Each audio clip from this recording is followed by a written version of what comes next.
नमामि शमीशान निर्वाणरूपं विभुव्यापकं ब्रह्म वेदस्वरूपं निर्गुणं निर्विकल्पं निरीहं चिदाकाशमाकाशवासं भजामि।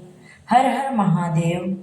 आप सभी का स्वागत है मेरे चैनल धार्मिक कहानी में। आज सोमवार का दिन है, भगवान शिव जी की दिन है। तो आइए सुनते हैं सोमवार व्रत कथा, भगवान शिव और माता पार्वती की कथा। अगर आप सभी को मेरी कथा अच्छी लगे तो लाइक, शेयर और चैनल को सब्सक्राइब जरूर करें और अपने दोस्तों में, रिश्तेदारों में चैनल को सब्सक्राइब जरूर करें और शेयर करना मत भूलिएगा। सोमवार का दिन भगवान शिव को समर्पित होता है। जो भगवान शिव के अनन्य भक्त हैं, उनके भक्त लोग कथा, व्रत और भगवान शिव की आरती जरूर करें। इस व्रत को करने से भगवान शिव अपनी भक्तों की मुराद जल्दी पूरी करते हैं। सोमवार का दिन भगवान शिव को समर्पित है, इसलिए इस दिन भगवान शिव की पूजा और व्रत करने का महत्व और सबसे ज़्यादा है। आप सोमवार के व्रत करते हैं तो आपको सोमवार व्रत कथा पढ़ना बहुत जरूरी है, क्योंकि इसके बिना आपका व्रत अधूरा माना जाता है। आइए सोमवार व्रत की कथा सुनते हैं। एक बार एक नगर में एक साहूकार रहता था। उसके घर में धन की कोई कमी नहीं थी, लेकिन कोई संतान न होने के कारण वह बहुत दुखी था। संतान प्राप्ति के लिए वह हर सोमवार का व्रत रखता और पूरी श्रद्धा के साथ शिव मंदिर जाकर भगवान शिव और माता पार्वती की पूजा करता था। उसकी भक्ति देखकर एक दिन माँ पार्वती प्रसन्न होकर भगवान शिव से साहूकार की मनोकामना पूर्ण करने का निवेदन किया। पार्वती जी के आग्रह पर भगवान शिव ने कहा, हे पार्वती, इस संसार में हर प्राणी को उसके कर्मों का फल मिलता है और जिसके भाग्य में जो हो उसे भोगना ही पड़ता है। लेकिन पार्वती जी ने साहूकार की भक्ति देखकर उसकी मनोकामना पूर्ण करने की इच्छा भगवान से कही। माता पार्वती के आग्रह पर शिव जी ने साहूकार को पुत्र प्राप्ति का वरदान तो दे दिया, लेकिन उन्होंने बताया कि यह बालक 12 वर्ष तक ही जीवित रहेगा। माता पार्वती और भगवान शिव की बातचीत को साहूकार सुन रहा था, इसलिए उसे ना तो इस बात की खुशी थी और ना ही दुख। वह पहले की तरह भगवान शिव की पूजा करता रहा। कुछ समय के बाद साहूकार की पत्नी ने एक पुत्र को जन्म दिया। जब वह बालक 11 वर्ष का हुआ तो उसे पढ़ने के लिए काशी भेज दिया गया। साहूकार ने पुत्र के मामा को बुलाकर उसे बहुत सारा धन देते हुए कहा कि तुम इस बालक को काशी विद्या प्राप्ति के लिए ले जाओ। तुम लोग रास्ते में यज्ञ कराते जाना और ब्राह्मणों को भोजन दक्षिणा देते जाना। दोनों मामा भांजे इसी तरह यज्ञ कराते और ब्राह्मणों को दान दक्षिणा देते काशी नगरी निकल पड़े। इस दौरान रात में एक नगर पड़ा, जहां नगर के राजा की कन्या का विवाह था, लेकिन जिस राजकुमार से उसका विवाह होने वाला था वह एक आंख से काना था। राजकुमार के पिता ने अपने पुत्र के काना होने की बात को छुपाने के लिए सोचा, क्यों न उसने साहूकार के पुत्र को दूल्हा बनाकर राजकुमारी से विवाह करा दिया जाए। राजा विवाह के बाद उसको धन देकर विदा कर दूंगा और राजकुमारी को अपने नगर ले जाऊंगा। लड़के को दूल्हे के वस्त्र पहनाकर राजकुमारी के साथ विवाह करा दिया गया। साहूकार का पुत्र पर बहुत ईमानदार था, उसे यह बात सही नहीं लगी, इसलिए उसने अवसर पाकर राजकुमारी के दुपट्टे पर लिख दिया कि तुम्हारा विवाह तो मेरे साथ हुआ है, लेकिन जिस राजकुमार के साथ आपको भेजा जाएगा वह एक आंख से काना है। मैं तो काशी नगरी पढ़ने जा रहा हूँ। जब राजकुमारी ने चुन्नी पर लिखी बातें पढ़ी तो उसने अपने माता पिता को यह बात बताई। राजा ने अपनी पुत्री को विदा नहीं किया, फिर बारात वापस चली गई। दूसरी ओर साहूकार का लड़का और उसका मामा काशी पहुँचे और वहां जाकर उन्होंने यज्ञ किया। जिस दिन लड़का 12 वर्ष का हुआ उस दिन भी यज्ञ का आयोजन था। लड़के ने अपने मामा से कहा कि मेरी तबीयत कुछ ठीक नहीं लग रही है। मामा ने कहा कि तुम अंदर जाकर आराम कर लो। शिवजी के वरदान के अनुसार कुछ ही देर में उस बालक के प्राण निकल गए। मृत भांजे को देखकर उसके मामा ने विलाप करना शुरू किया। संजोगवश उसी समय शिवजी और माता पार्वती उधर से जा रहे थे। पार्वती माता ने भोलेनाथ से कहा, स्वामी, मुझे इसके रोने के स्वर सहन नहीं हो रहा। आप इस व्यक्ति के कष्ट को अवश्य दूर करें। जब शिवजी मृत बालक के समीप गए तो वह बोले कि यह उसी साहूकार का पुत्र है पार्वती, जिसे मैंने 12 वर्ष की आयु का वरदान दिया था। अब इसकी आयु पूरी हो चुकी है। लेकिन मातृ भाव से विभोर माता पार्वती ने कहा, हे महादेव, आप इस बालक को और आयु देने की कृपा करें और इसके वियोग में इसके माता पिता भी तड़प तड़प कर मर जाएंगे। माता पार्वती के पुनः आग्रह पर भगवान शिव ने उस लड़के को जीवित होने का वरदान दिया। शिव जी की कृपा से वह लड़का जीवित हो गया। शिक्षा पूरी करके लड़का मामा के साथ अपने नगर की ओर चल पड़ा। दोनों चलते हुए उसी नगर में पहुंचे जहां उसका विवाह हुआ था। उस नगर में भी उन्होंने यज्ञ का आयोजन किया। उस लड़के के ससुर ने उसे पहचान लिया और महल में ले जाकर उसकी खातिरदारी की और अपनी पुत्री को विदा किया। इधर साहूकार और उसकी पत्नी भूखे प्यासे रहकर बेटे की प्रतीक्षा कर रहे थे। उन्होंने प्रण कर रखा था कि यदि उन्हें अपने बेटे की मृत्यु का समाचार मिला तो वह भी प्राण त्याग देंगे। परंतु अपने बेटे के जीवित होने का समाचार पाकर वह बेहद प्रसन्न हुए। उसी रात भगवान शिव ने साहूकार के स्वप्न में आकर कहा, हे साहूकार, मैं तेरे सोमवार के व्रत करने से प्रसन्न हूँ और व्रत कथा सुनने से तेरे पुत्र को आयु लंबी प्रदान की है। इसी प्रकार जो कोई सोमवार का व्रत करता है या कथा सुनता और पढ़ता है उसके सभी दुख दूर होते हैं और सभी मनोकामना पूर्ण होती है। प्रेम से बोलिए शिव माँ पार्वती की जय। अब सुनते हैं सोमवार व्रत की दूसरी कथा। एक बार श्री महादेव जी और माता पार्वती जी के साथ भ्रमण करते हुए मृत्यु लोक में अमरावती नगर में आए। वहां के राजा ने एक शिव जी का मंदिर बनवाया था। शंकर जी पार्वती जी के साथ वहीं ठहर गए। एक दिन पार्वती जी शिव जी से बोली, नाथ, आइए आज चौसठ खेलते हैं। खेल प्रारंभ हुआ। उसी समय पुजारी पूजा करने को आए।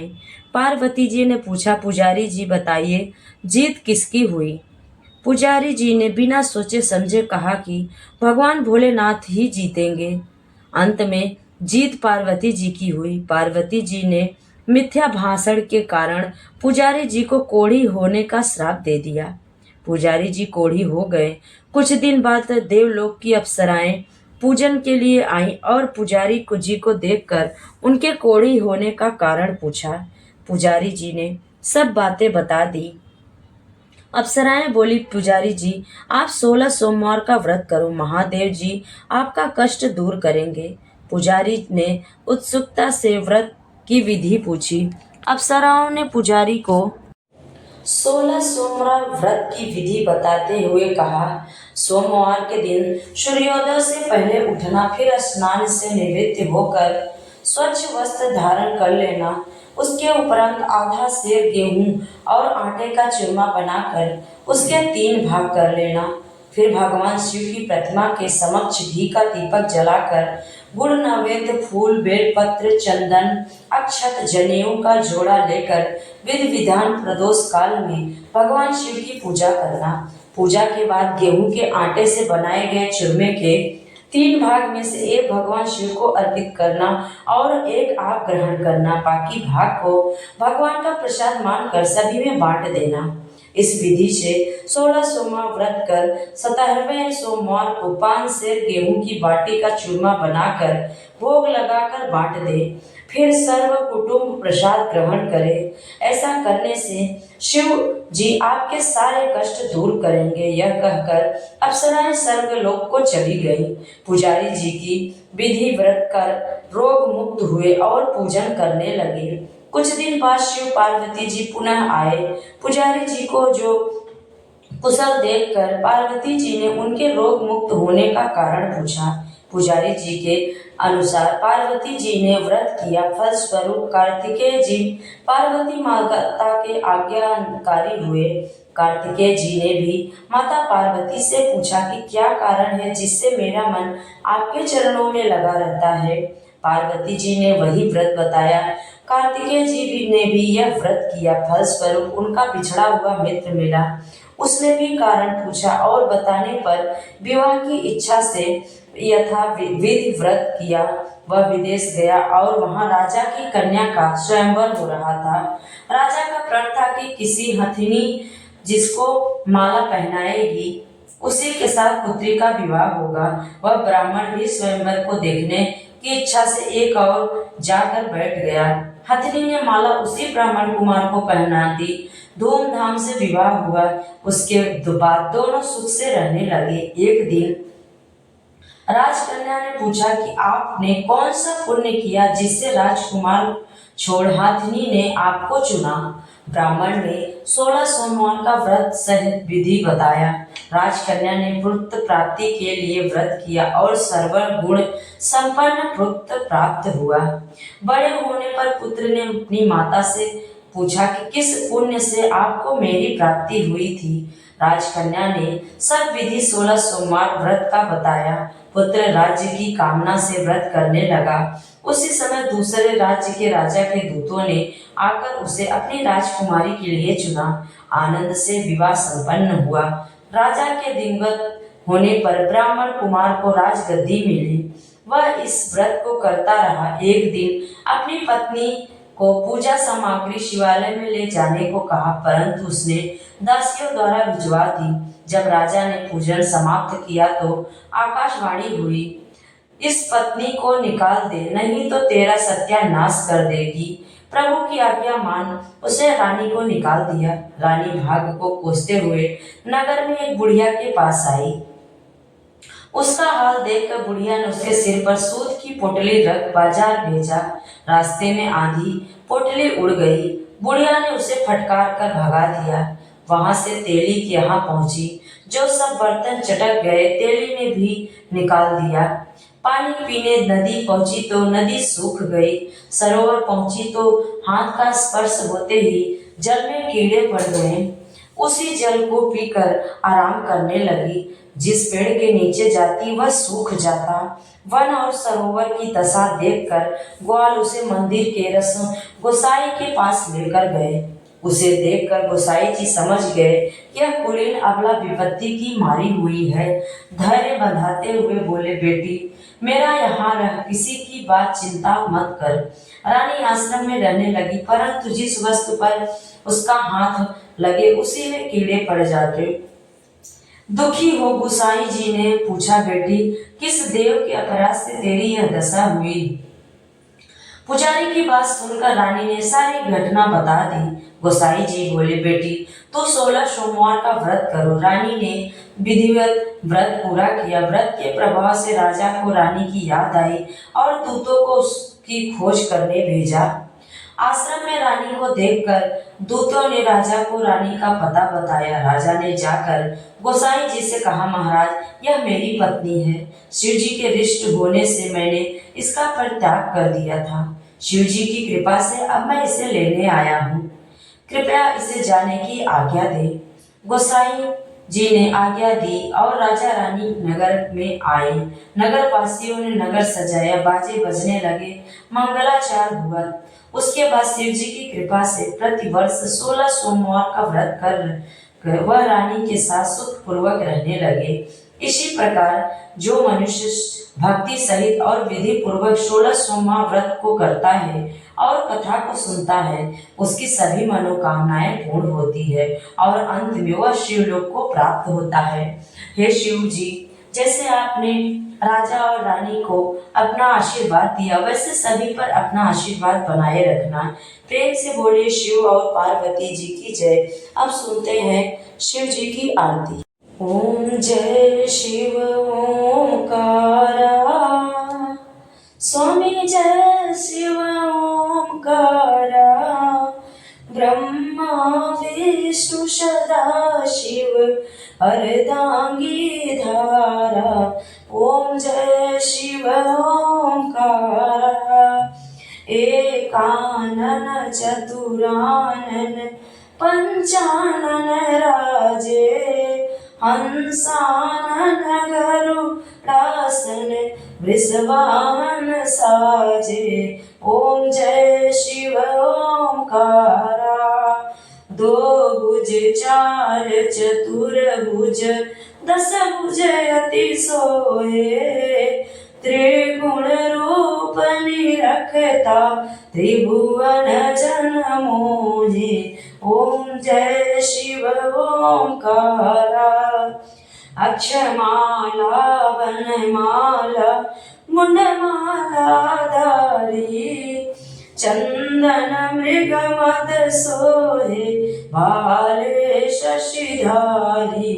ओम जय शिव ओंकारा, श्वेतांबर पीतांबर बाघांबर अंगे, शनकादिक ब्रह्मादिक भूतादिक संगे। ओम जय शिव ओंकारा, कर के मध्य कमंडलु चक्र त्रिशूल धरता, जग करता जग भरता जग संहार करता।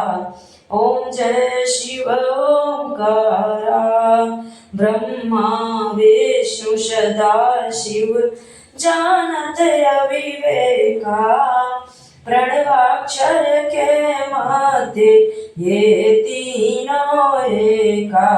ओम जय शिव ओंकारा, काशी में विश्वनाथ विराज।